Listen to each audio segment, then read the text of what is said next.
Appreciate you being here today, and I'm proud to earn the support of the U.S. Chamber of Commerce. This organization represents so many jobs here in the state of Ohio, and while there's so many issues we're discussing throughout the state, I believe the focus of leaders at the local level, state level, and federal level should be economic issues, should be putting people back to work, and not just good jobs, but good high-paying jobs. And the best way to do that is to embrace the free enterprise system. A lot of folks who are running for political office, Democrats and Republicans, they put together a jobs plan. And essentially these jobs plans that a lot of politicians put together and candidates for office puts in place different ways and new ways to spend your money. We put together a different type of jobs plan.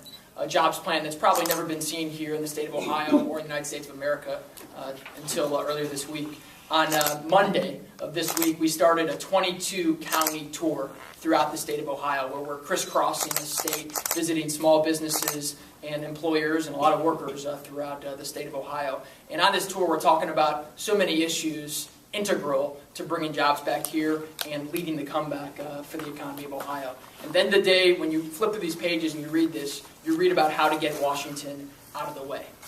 Unfortunately, over many years and many decades, both Democrats and Republicans in Washington have put in place too many regulations that are hampering economic growth here in the state of Ohio. The federal government has an attitude, unfortunately, that businesses are guilty until proven innocent. You see it with the overregulation coming out of Washington. You also see it with the overtaxation. The high tax rates we have in this country, the overly complicated tax code we have in this country is a second job killer. Unfortunately, too many businesses, too many job creators have to choose between hiring armies of accountants and lawyers and compliance officers or hiring hardworking men and women who could actually put product out the door. I believe every day of the week and twice on Sunday we should be doing everything we can to help these job creators hire more people to manufacture goods and put product out the door instead of having to engage a bunch of attorneys and accountants and compliance officers to deal with overburdensome regulations coming out of Washington. Rob mentioned, and I'll reiterate, the importance of reforming our healthcare system. Healthcare in America today is broken, but the way to solve it is not to have the government take over our healthcare system. We need look no farther than the U.S. Postal Service, Amtrak, Fannie and Freddie, and so many businesses that the government runs to know that the government is not the answer. Washington is not the answer. In fact, Washington is the problem. And the way to grow our economy is to get Washington out of the way. As you go home and you sit around your dinner table with your family, and citizens throughout this state sit around their family dinner tables, they talk about their budgets and they talk about living within their means. Small business owners, large employers sit around their conference room tables talking about their budgets and how to balance their budgets. It's been over 1,100 days since the United States Senate passed a budget. The gentleman against whom we're running, Sherrod Brown, mocks the idea of passing a budget, let alone a balanced budget. I believe if families sitting around their kitchen tables have to balance their budgets, and employers throughout the state sitting around their conference room tables have to balance their budgets, then these politicians in Washington should have to do the same thing. Energy. We have this great opportunity in Ohio. We are blessed to have oil and gas and coal in this state. Folks like Sherrod Brown and others are trying to convince the people of Ohio and the American people that in some way, shape, or form these natural resources are liabilities. Ladies and gentlemen, the oil and gas and coal we have underground Ohio, the natural resources we're blessed to have underground Ohio, are assets, not liabilities. And under the umbrella of protecting the environment for future generations and protecting the air we breathe and the water we drink, I believe we should do everything we can to maximize these resources for what I like to call the win-win-win. These resources will be new jobs for our state, affordable energy prices for families, manufacturers, and folks who have to fill up their gas pump. And if I may, for just one moment, wear my hat as a Marine Corps veteran who did a couple tours in Iraq, these natural resources help keep our country safe and secure. The more energy we can produce here in the United States, the less we'll have to depend on foreign nations, especially foreign nations that harbor terrorists.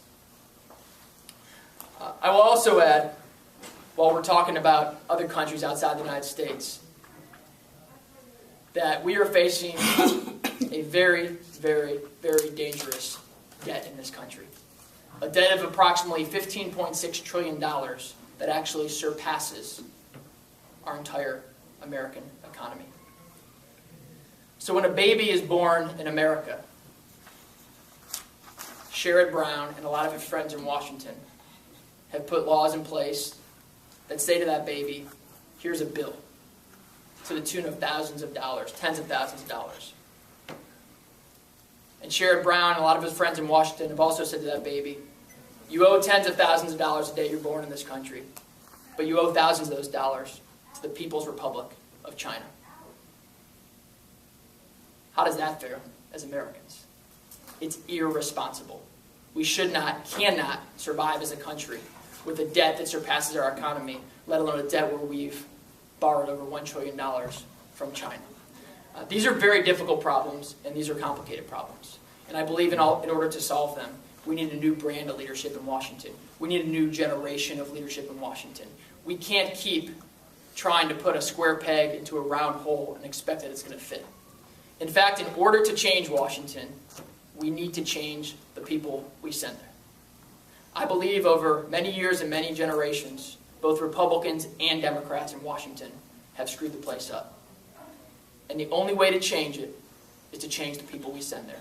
We need a new generation of leaders in Washington, folks who look a little different, sound a little different, feel a little different, think a little different, and have the backbone and guts to stand up to not only leaders on the other side of the aisle, but also political bosses on their own side of the aisle when necessary, and stand up to very powerful lobbyists throughout Washington, D.C. And that's who I am.